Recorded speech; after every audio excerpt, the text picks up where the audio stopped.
জুম্মার পরেই জামাতের আমির গ্রেপ্তার হয়েছে। এইদিকে লক্ষ লক্ষ আওয়ামী লীগ রাজপথে ঝাঁপিয়ে পড়েছে। ডক্টর ইউনূসের পতন এবার নিশ্চিত। বিস্তারিত রয়েছে ভিডিওতে, আপনারা দেখতে থাকুন।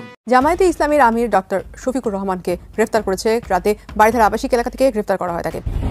এবার স্বেচ্ছায় গ্রেপ্তার হওয়ার ঘোষণা দিয়েছেন জামায়াত ইসলামীর আমির ডাক্তার শফিকুর রহমান।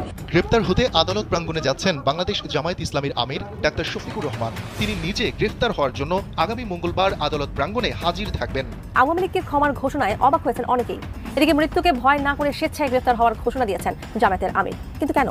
বিস্তারিত জানাচ্ছেন সহকর্মী শেখ ফরিদ। 29 বিলিয়ন মার্কিন ডলারে সোনার বাংলাদেশ ধ্বংস। আসলে যে অর্থটি আপনার বাইডেন প্রশাসন বাংলাদেশে ব্যয় করেছে, এর চেয়ে বেশি ব্যয় কিন্তু আপনার ডক্টর ইউনূস করেছে। ডোনাল্ড ট্রাম্প যখন বিজয়ী হয় এবং সে যখন নির্বাচিত হয়, তখন কিন্তু আস্তে আস্তে সব তথ্য কিন্তু ইতিমধ্যে বেরিয়ে আসতেছে। যারা ভাবতেছেন আওয়ামী লীগ একদম শেষ আর দাঁড়াইতেই পারবে না, তারা আসলে ভুল হিসাব করছেন, ভুল বলছেন। তো স্থানীয় পর্যায়ে আওয়ামী লীগ বিএনপি মাঠে একসাথে থাকবে, তাদের নিজেদের প্রয়োজনে আওয়ামী লীগকে ডাকছে। পথ তৈরি করছে কারা? তারা কার জন্য করছে? আওয়ামী লীগের জন্য। আগামী জাতীয় সংসদ নির্বাচনে আপনি কাকে ভোট দিবেন, ঠিক এমন একটি প্রশ্ন নিয়ে একটি জরিপ চালানো হয়েছে ইউটিউবে। এই জরিপে ৭১,০০০ মানুষের মধ্যে সিংহভাগ মানুষ আওয়ামী লীগকে পছন্দ করেছেন।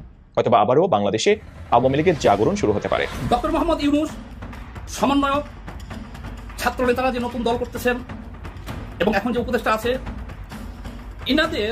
ইনারা নির্বাচনে দাঁড়াইলে একজনেরও জামানত থাকবে না, অর্থাৎ জামানত বাজেয়াপ্ত হবে। আওয়ামী লীগের অবস্থানের কারণে বাংলাদেশে অশান্তি হচ্ছে। বাংলাদেশে গণহত্যার দায়ে অভিযুক্ত প্রধান আসামি ভারতের মাটিতে, আর সেই দেশের সেনাপ্রধান বলতেছে যে বাংলাদেশকে নিশ্চিত করতে হবে যেন তারা তাদের মাটি সন্ত্রাসী কার্যকলাপে ব্যবহার না হয়। এটা ভাই কোন ধরনের আবদার?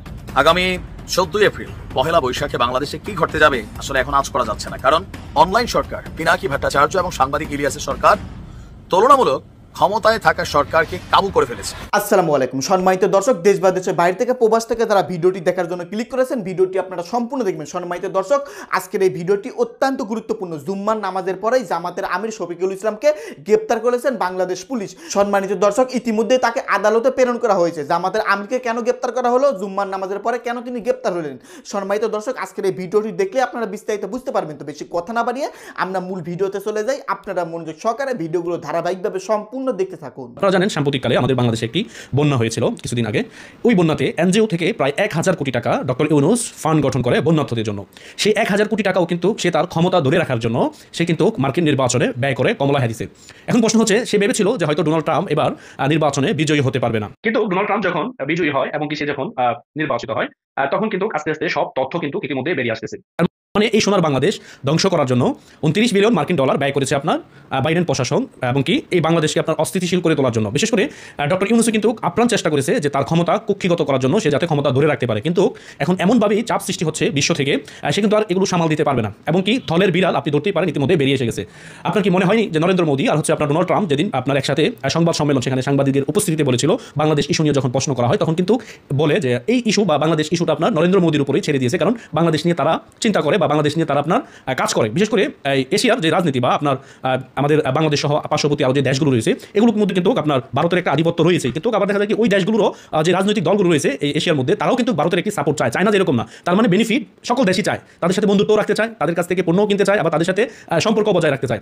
কিন্তু এই যে আপনার ষড়যন্ত্র বাংলাদেশ নিয়ে করা হয়েছে সাম্প্রতিককালে, এটি কিন্তু ইতিমধ্যে স্পষ্ট প্রমাণ হয়ে গেছে যে ডক্টর ইউনূস শেখ হাসিনা সরকারের পতনের জন্য সে যেমন অর্থ ব্যয় করেছে, ঠিক তেমনই আপনার আমেরিকাও কিন্তু বাংলাদেশে আপনার অর্থ ব্যয় করেছে। এবং কি বিশেষ করে বিভিন্ন দেশের কথাও কিন্তু এখানে বলা হয়েছে, যেমন ভারতেও তারা সেই অর্থ দিয়েছে, এবং আরও অনেক রাষ্ট্রে তারা অর্থ দিয়ে সরকারগুলো তারা ফেলে দিয়েছে, যেগুলো আপনার বৈধ সরকার ছিল। এখন ইউনূস সরকার আপনি ধরতেই পারেন যে তার যে অপকর্ম ইতিমধ্যে সেটি প্রকাশ হয়ে গেছে, বা সে যে এই বাংলাদেশকে ধ্বংস করতে চেয়েছিল বা বাংলাদেশ ধ্বংস করার জন্য সে যে আপনার লবিং করেছে, সেটি কিন্তু ইতিমধ্যে প্রমাণিত হয়েছে। এবং কি তার পক্ষ হয়ে যে বাইডেন প্রশাসন কাজ করেছে, সেটিও কিন্তু আপনার প্রমাণিত হয়েছে। এখন আপনি বলতে পারেন তাহলে কি ইউনূস ক্ষমতা ধরে রাখতে পারবে না? ইউনূস কিভাবে ক্ষমতা ধরে রাখবে? সে তো কিন্তু নির্বাচিত সরকার নয়, সে মাত্র হাইকোর্টের একটি পাওয়ার নিয়ে বাংলাদেশে একটি অন্তর্বর্তীকালীন সরকার গঠন করে এখন পরিষদে বসে আছে, উপদেষ্টা পরিষদে। এর চেয়ে বেশি কিছু কিন্তু না। কিন্তু আপনি দেখবেন কি যে 5 তারিখের পর থেকে এখন পর্যন্ত বাংলাদেশ থেকে যে পরিমাণ অর্থ পাচার হয়েছে, এগুলো আপনার ইউনূসের জন্য এনাফ। কারণ ইউনূস ইতিমধ্যে যে পরিমাণ টাকা বাংলাদেশ থেকে পাচার করছে, আপনি যদি হিসাব মিলান, তারা 5 বছর যেগুলো খরচ করছে, এর চেয়ে আপনার 10 ডাবল টাকা তারা ইতিমধ্যে এই দেশ থেকে পাচার করে দিয়েছে। তাদের লস নাই। আপনি যদি বলেন ব্যাংকের কি হবে, গ্রামীণ ব্যাংক সে ছেড়ে দিলেও সমস্যা নাই। এখান থেকে যদি আপনার বলে যে গ্রামীণ ব্যাংকেরও আমার দরকার নাই, তাহলেও তাদের আপনার লস নাই। কারণ কি, এর থেকে বেশি টাকা ইতিমধ্যে তারা পাচার করে ফেলেছে। কারণ তারা একটি বাণিজ্য করার জন্য মূলত বাংলাদেশকে এরকম একটি অস্থিতিশীল পরিস্থিতি তৈরি করে জনগণকে আপনার ঐক্যবদ্ধ করে অর্থ ছিটিয়ে তারা শেখ হাসিনার বিরুদ্ধে একটি অবস্থান নিয়েছিল। এটি ইতিমধ্যে স্পষ্ট প্রমাণ হয়ে গেছে। এর চেয়ে মানে বড় প্রমাণ আমার মনে হয় না যে আর কিছু আমাদের এই দেশের জনগণের প্রয়োজন হবে বলে আমি মনে করি। তো আশা করি সবাই বিষয়গুলো বুঝতেই পারতেছেন যে একজন বৈধ সরকারকে কিভাবে আমেরিকা বাইডেন প্রশাসন বাংলাদেশ থেকে আপনার করেছে, উৎখাত করেছে। কিন্তু এগুলো আসলে বেশি দিন টিকবে না, এগুলো বেশি দিন টিকবে না। সময় আসতেছে, ধৈর্য ধরুন, অপেক্ষা করুন। নির্যাতন হবে, নিপীড়ন হবে, এগুলো ধৈর্য ধরে আপনাদেরকে অপেক্ষা করতে হবে। যারা ইতিমধ্যে এই দলকে নিয়ে যারা কাজ করে বা দলের পক্ষ হয়ে যারা কথা বলে, দেখবেন তারা কখনো 10টি টাকা এই দল থেকে খায়নি, অথচ সত্য কথাগুলো কিন্তু মানুষের সামনে তুলে ধরার চেষ্টা করে। আমরাও চেষ্টা করি যে যারা এই দলের ভিতরে অনেকেই আপনার দুর্নীতিবাজ ছিল তাদেরকে এই দল থেকে মাইনাস করতে হবে। আর বিশেষ করে আগামী আওয়ামী লীগকে যদি ঘুরে দাঁড়াতে হয়, ইতিমধ্যে হয়তো আপনারা বুঝেই গেছেন যে এই সরকার আওয়ামী লীগ সরকারের জন্য ইতিমধ্যে যে ষড়যন্ত্রগুলো আগে তারা করেছিল এগুলো সফল তারা সামরিক সময়ের জন্য হয়েছে, কিন্তু এগুলো আপনার কন্টিনিউ তারা আর করতে পারবে না। সেই বিষয়ে কিন্তু সবাইকে সজাগ দৃষ্টি রাখতে হবে। আর ইউনূস ইতিমধ্যে আপনারা ধরে নিতে পারেন সে ইতিমধ্যে ফেসে গেছে বাংলাদেশে। জুলাই গণ অভ্যুত্থানের পর থেকেই দেশজুড়ে আলোচনার কেন্দ্রবিন্দুতে ছিলেন জামায়াত ইসলামের আমির ডক্টর শফিকুর রহমান। তবে আওয়ামী লীগকে ক্ষমার ঘোষণায় অবাক হয়েছেন অনেকেই।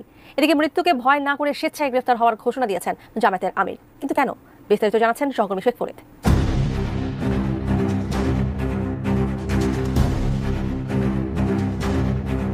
স্বেচ্ছায় গ্রেপ্তার হওয়ার ঘোষণা দিয়েছেন বাংলাদেশ জামায়াতে ইসলামের আমির ডাক্তার শফিকুর রহমান। 20 ফেব্রুয়ারি বৃহস্পতিবার নিজের ভেরিফাইড ফেসবুক পেজে দেওয়া এক স্ট্যাটাসে তিনি এই ঘোষণা দেন।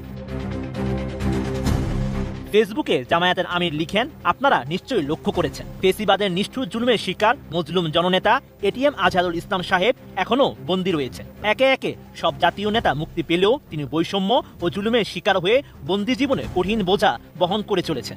গ্রেপ্তার হওয়ার ঘোষণা দিয়ে শফিকুর রহমান জানান, আজহারুল ইসলামকে কারাগারে রেখে বাইরে অবস্থান করা তার পক্ষে একেবারেই সম্ভব নয়। সরকারকে যথেষ্ট সময় দিয়েছে জামায়াতে ইসলাম এই জুলুমের প্রতিবাদে এবং এটিএম আজহারুল ইসলামের মুক্তির দাবিতে তিনি নিজে গ্রেপ্তার হওয়ার জন্য 25 ফেব্রুয়ারি আদালত প্রাঙ্গণে উপস্থিত থাকবেন।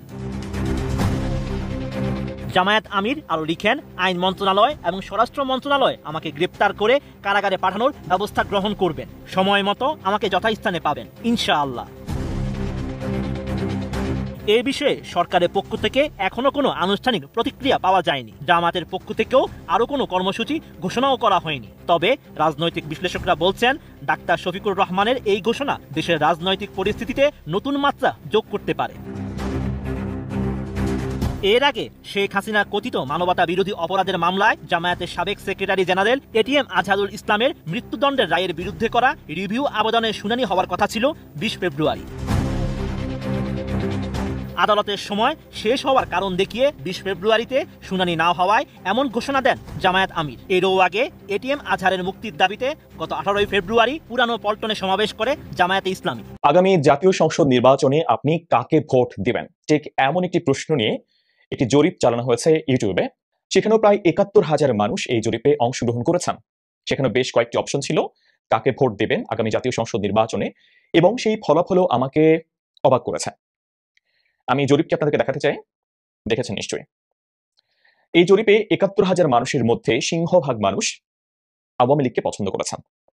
জুলাই আগস্টের 2024 গণ অভ্যুত্থানের পরে আওয়ামী লীগ বর্তমানে সবচেয়ে বেশি বেকায়দায় অবস্থায় রয়েছে, এবং আওয়ামী লীগের রাজনীতি আগামী ভবিষ্যতে কবে নাগাদ আবার বাংলাদেশে স্বাভাবিক হবে বা আদৌ স্বাভাবিক হতে পারবে কিনা সেটা নিয়ে নানান আলোচনা, নানান সমালোচনা চলছে। যারা আওয়ামী লীগ সমর্থক তারা মনে করেন যে কোনো মুহূর্তে দেশের পরিস্থিতি পরিবর্তন হতে পারে, রাজনৈতিক পরিস্থিতি অথবা আবারও বাংলাদেশে আওয়ামী লীগের জাগরণ শুরু হতে পারে। কিন্তু যারা আওয়ামী লীগ বিরোধী শক্তি মনে করে কোনোভাবেই আওয়ামী লীগের পক্ষে আর বাংলাদেশের রাজনীতিতে মাথা চাড়া দিয়ে ওঠা সম্ভব নয়। কারণ যে গণহত্যার দায় নিয়ে আওয়ামী লীগকে বাংলাদেশ থেকে, বাংলাদেশের রাজনীতি থেকে আওয়ামী লীগের সভানেত্রীকে, এবং আওয়ামী লীগের সভানেত্রী শুধু নন, আওয়ামী লীগের তাবড় বড় বড় নেতা সবাইকে দেশ ছেড়ে জীবন নিয়ে পালাতে হয়েছে।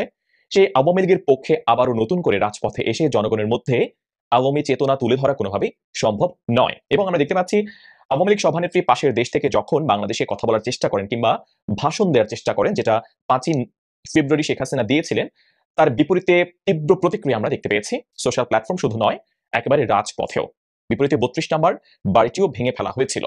তো তারপরেও মানুষ কেন আওয়ামী লীগকে পছন্দ করেন আমি এখানে পড়তে চাই। প্রশ্ন ছিল আপনি কাকে ভোট দিবেন। অপশন ছিল 4টি। Number 1 BNP, number 2 Awami League, number 3 জামাত, নাম্বার 4 সমন্বয়কারী। দেখেন এখানে 4টি প্রশ্নের মধ্যে আমি একটু অবাক হয়েছি এমন নয় যে আওয়ামী লীগ অনেক বেশি এগিয়ে রয়েছে সে কারণে নয়, কারণ আমার চ্যানেলটিতে আমি যে জরিপ দিয়েছি সেখানেও আওয়ামী লীগ লক্ষণীয় ব্যবধানে, বলা যায় ভূমিধ্বস ব্যবধানে অন্যান্য প্রতিপক্ষ দলের চাইতে এগিয়েছিলেন। তবে সেখানে আমার একটা বিষয় খুব অবাক লেগেছিল, আমি যে জরিপটি দিয়েছিলাম গত সপ্তাহে, আপনারা দেখেছেন নিশ্চয়ই, বা আপনারা এই চ্যানেলটির পোস্টে গিয়ে আপনারা দেখতে পাবেন, সেখানে আওয়ামী লীগ এগিয়ে রয়েছে অনেক বেশি পরিমাণে, তার ধারে কাছেও কেউ নেই, প্রশ্ন সেটা নয়। সেখানে আমাকে অবাক করেছিল যে বিএনপির অবস্থান 4র্থ নম্বরে ছিল, মানে সেখানেও আমার অপশন ছিল জামাতে ইসলাম এবং সমন্বয়করা যে নতুন দল বৈষম্যবিরোধী ছাত্র আন্দোলন এবং জাতীয় নাগরিক কমিটি যে নতুন দলের যাত্রা শুরু করবে এই মাসের শেষের দিকে, সেটি ছিল দ্বিতীয়, জামাতে ইসলাম ছিল তৃতীয় এবং আওয়ামী লীগ তো প্রথম এবং বিএনপি ছিল একেবারে 4র্থতম অবস্থানে, যেটা আমাকে খুব বেশি অবাক করেছে। তো এখানে দেখতে পাচ্ছি যে আওয়ামী লীগ প্রথম অবস্থানে, যেখানে 84% মানুষ, মানে 71,000 মানুষের মধ্যে 84% মানুষ আওয়ামী লীগকে ভোট দিতে চান। বিএনপি দ্বিতীয় অবস্থানে রয়েছে মাত্র 7%, জামাত তৃতীয় অবস্থানে 6% সমর্থন এবং সমন্বয়কারী অপশন যেটি, সেখানে মাত্র 3% মানুষের এখানে সমর্থন দেখতে পাচ্ছি। যত মুসিবত তত আসান। এখন যারা ভাবতেছেন আওয়ামী লীগ একদম শেষ আর দাঁড়াইতেই পারবে না, তারা আসলে ভুল হিসাব করছেন, ভুল বলছেন। আওয়ামী লীগ কোনটাশা আছে 100% সত্য, কিন্তু এখন কিন্তু আর 100% কোনটাশা নাই। এখন ধরেন 90% কোনটাশা। আওয়ামী লীগ সময় ট্রমায় ছিল 5 আগস্টের পর, কিন্তু আস্তে আস্তে তারা সেটা কাটাতে শুরু করেছে। বিশেষ করে প্রবাসে তারা অনেক সরব। এই যে যুক্তরাজ্যে আজকে 20 তারিখ ফেব্রুয়ারি, 21 তারিখ ওই যে শহীদ ব্যানারে ফুল দেওয়া, এটা নিয়ে বিএনপি বলছে আওয়ামী লীগ আসতে পারবে না, আসলে মানে মেরে ধরে শেষ করে দিব, এই টাইপের একটা। যুক্তরাজ্য আওয়ামী লীগ সেটা চ্যালেঞ্জ দিয়েছে, আমরা আসবো দেখি কি করো। অর্থাৎ আওয়ামী লীগ মরে নাই। এখন আওয়ামী লীগের প্রতিপক্ষ কারা? এখন বলতে গেলে সবাই প্রতিপক্ষ। বৈষম্য বিরোধীরা, বিএনপি, জামাত, ইসলামী দল সবাই বিরোধী। কিন্তু বিরোধী হলেও এদের কেউ কেউ আওয়ামী লীগের জন্য কিন্তু মসৃণ পথ তৈরি করছেন, এবং সেটা বুঝেই হোক অবচেতন মনেই হোক সেটা হচ্ছে, এটা কিন্তু বাস্তব। এখন কিভাবে হচ্ছে আমি একটু বলি। যেমন পরশু খুলনা প্রকৌশল বিশ্ববিদ্যালয়ে মারামারি হচ্ছে, এখন বৈষম্য বিরোধীদের সাথে ছাত্র দলে। এখন সেখানে দেখা যায় বৈষম্য বিরোধীরা অভিযোগ করেছে যে ছাত্রদল ছাত্রলীগের গন্ডা পান্ডা এদেরকে ডেকে এনে তাদেরকে মারধর করছে ইত্যাদি ইত্যাদি। যদি ঘটনা সত্য হয় তাহলে কথা কি দাঁড়াল? তাদের নিজেদের প্রয়োজনে আওয়ামী লীগকে ডাকছে, পথ তৈরি করছে কারা? তারা কার জন্য করছে? আওয়ামী লীগের জন্য। এখন সামনে নির্বাচন ইস্যু আসছে। এখন নির্বাচন, জাতীয় নির্বাচন আগে হবে নাকি স্থানীয় নির্বাচন আগে, এটা নিয়ে দ্বন্দ্ব দেখা দিয়েছে। বিএনপি অবস্থান নিয়েছে যে জাতীয় নির্বাচন আগে করার জন্য, কিন্তু সরকারের ভাবভাবে মনে হচ্ছে তারা আগে স্থানীয় নির্বাচনের দিকে যাবে। এখন এটা নিয়ে সরকারের সাথে তার দ্বন্দ্ব তৈরি হয়েছে, এবং বিএনপিটা বুঝতে পারছে যে সরকার, জামাত, বৈষম্যরা, ইসলামী কিছু দল মিলে তাদেরকে টেক আউট করার চেষ্টা করছে। এবং পরিস্থিতি যদি সেই দিকে যায়, বিএনপি তখন কি করবে? রাজপথে যাওয়া তার ছাড়া তার কোনো উপায় নেই। এখন এই যে বৈষম্য, জামাত, ইসলামী দল, সরকার, এই সবাইকে মোকাবেলা করার মতো শক্তি বিএনপির এখন নাই। বিগত 15 বছরে তার সাংগঠনিক যে সক্ষমতা ছিল সেটা অনেকটাই দুর্বল হয়ে গেছে। এখন এখানে কি লাগবে? আওয়ামী লীগকে লাগবে। এখন সেটা আপনি বলতে পারেন প্রকাশ্যে না হতে পারে, জাতীয় পর্যায়ে না হতে পারে, কিন্তু স্থানীয় পর্যায়ে আওয়ামী লীগ বিএনপি মাঠে একসাথে থাকবে, এটা আপনি ফেলে দিতে পারেন না এই কথাটা। এছাড়াও এখানে কিন্তু ভোটের হিসাবও আছে। আওয়ামী লীগ যদি নির্বাচনে যেতে না পারে তাহলে তার ভোট কে দেবে, কাকে দিবে? এবং এই ইস্যুতে বিএনপি মনে করে জামাত, ইসলামী দল, ছাত্র এদেরকে ঠেকাতে গেলে তার আওয়ামী লীগের ভোটেরও দরকার। কারণ আওয়ামী লীগের 40%-এর উপরে ভোট আছে, বিএনপিরও 40%-এর উপরে ভোট আছে, কিন্তু বিএনপি গত 15 বছরে তার সংগঠন অবকাঠামো দুর্বল হয়ে যাওয়ার কারণে তারা মনে করছে এখন আর তাদের 40% নাই, হয়তো তাদের যদি কমে যায় এটা ব্যাকআপ দিবে কিভাবে? আওয়ামী লীগ লাগবে। এবং এই যে জামাত, বৈষম্য, ইসলামী দল তাদের যদি ঐক্য করে, সেখানে তাদের এই ঐক্যকে চ্যালেঞ্জ করার জন্য শুধু বিএনপি একা পারবে না, সেখানে আওয়ামী লীগ লাগবে। এবং এই ব্যাপারে আওয়ামী লীগ বিএনপি গোপন চুক্তি হতে পারে, এটা অসম্ভব কিছু না। এবং যদি আওয়ামী লীগ যেতে না পারে, তাদের স্বতন্ত্র কিছু সিট তারা দাঁড়াতে পারে, সেখানে তাদের একটা আন্ডারস্ট্যান্ডিং হতে পারে, এবং কিছু সিট বিএনপি ছেড়েও দিতে পারে, এবং গোপন চুক্তিতে। এবং যারা বলছেন আওয়ামী লীগ 100 বছরেও আর আসতে পারবে না, আওয়ামী লীগ মুসলিম লীগ হয়ে যাবে, আসলে তারা রাজনীতিতে খুবই অপরিপক্ক। বাংলাদেশকেই নিশ্চিত করতে হবে যেন তাদের মাটি সন্ত্রাসী কার্যকলাপে ব্যবহার না হয়। এটা মানে এই কথার অর্থটা কি? এটা এক ধরনের তো তাচ্ছিল্য। তো এরকম একই জন্য বাংলাদেশেও যদি বলে যে ভারতকে নিশ্চিত করতে হবে যে ভারতের মাটিতে উস্কানিমূলক যে কর্মকাণ্ডগুলো চলছে বর্তমানে, সেটা তাদেরকে বন্ধ করতে হবে। হ্যাঁ, তো ভারতে শেখ হাসিনার ভাষণের কারণে বাংলাদেশ অশান্তি হচ্ছে, এটা তো সরকারই বলছে, তাদেরকে নোট পাঠাইছে। তো এই উস্কানিদাতা এদেরকে অ্যারেস্ট করছে না কেন? বাংলাদেশ থেকে কি পরিমাণ আওয়ামী লীগে যারা সন্ত্রাস গণহত্যার সঙ্গে জড়িত, তারা তখন কিলবিল করছে ভারতের বিভিন্ন জায়গায় জায়গায়, সবাই জানে। তো এগুলিতে ধরে না কেন? ভারতে এরকম যদি একটা গণহত্যা করে যদি বাংলাদেশে আসতো, তাহলে ভারত চাপ দিত না? এখন উল্টা মানে ইয়ের মতন, ওই যে ট্রাম্প দেখলেন না, জেলেনস্কি কি বলতেছে যে তোমার যুদ্ধ শুরু করা ঠিক হয়নি, তোমার এই ধরনের কর্মকাণ্ড মানে বন্ধ করো।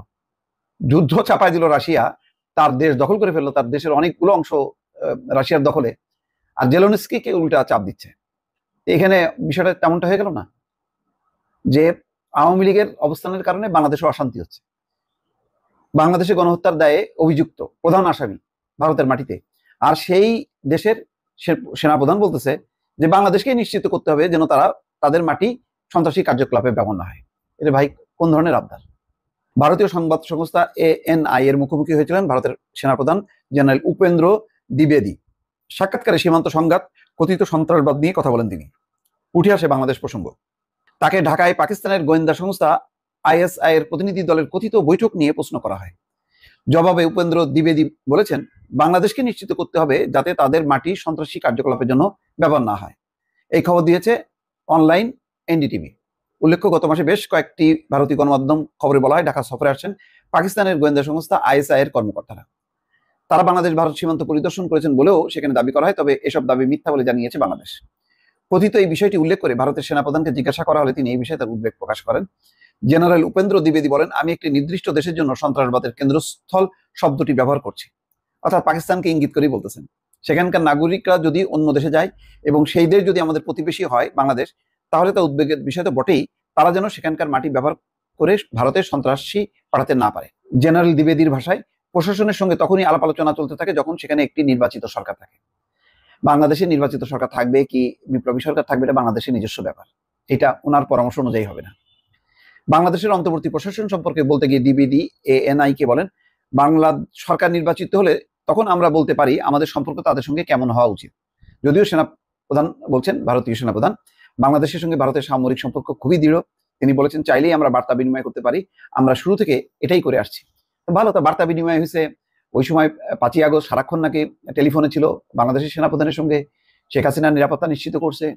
তো ভালো, এখন নিশ্চিত করুক যে বাংলাদেশে গণহত্যা চালিয়ে যাওয়া আওয়ামী লীগের এই সন্ত্রাসী উস্কানিদাতারা তাদের মাটিতে যেন না থাকে, তাদেরকে যাতে আটক করা হয়, তাহলেই বলতে পারে বাংলাদেশকে যে বাংলাদেশের মাটির জন্য ব্যবহার না হয়। তো ব্যবহার না হয় মানে কি, হয়েছে কিনা তার আগেই বলে দিল যে হয়েছে কিনা। তো এরকম এই ধরনের আওয়াজ এগুলি মানে দিতে পারতেছে কেন জানেন? ওই বাংলাদেশ বলি, অন্য চীনের উদ্দেশ্যে বলুক না, এরকম একটা কথা। এবার নরেন্দ্র মোদী বুঝছে না কত দানে কত চাল, কি হয়েছে, উল্টা কিছু পাওয়ার বদলে দিয়ে আসতে হচ্ছে। $700 কোটি এই যে শুল্ক, এখন যে বাণিজ্য ভারসাম্য তৈরি করার কথা বলছে, এটা করতে গেলে ভারতকে $700 কোটি তার গচ্চা দিতে হবে, মানে নাকে খত দিয়ে তারা আসতে হয়েছে আমেরিকা ছেড়ে। যত মাস্তানি, যত রকম বেড়াগিরি বাংলাদেশ। প্রিয় দর্শক, আপনারা বিস্তারিত ভিডিওতে দেখতে পারলেন চাঞ্চল্যকর তথ্য, বিস্তারিত প্রতিবেদনের চাঞ্চল্যকর তথ্য পেলেন বর্তমান দেশের পরিস্থিতি নিয়ে। জামাতের আমির কেন গ্রেপ্তার হতে চলেছেন, তিনি স্ব ইচ্ছাতে কেন আদালত প্রাঙ্গণে যাবেন। সম্মানিত দর্শক, বর্তমান রাজনৈতিক পরিবেশ খুবই উত্তপ্ত, এই সম্পর্কে নতুন করে কিছুই বলতে চাচ্ছি না, আপনারা কম বেশি সকলেই জানেন। দর্শক মণ্ডলী, এই সম্পর্কে যদি আপনারা কিছু বলতে চান, আপনাদের মূল্যবান মতামত ভিডিওর কমেন্ট বক্সে অবশ্যই লিখে ঝটপট জানিয়ে দিবেন। ভিডিওটি এখানে শেষ করছি, দেখা হবে আবারও নতুন কোনো ভিডিও নিয়ে।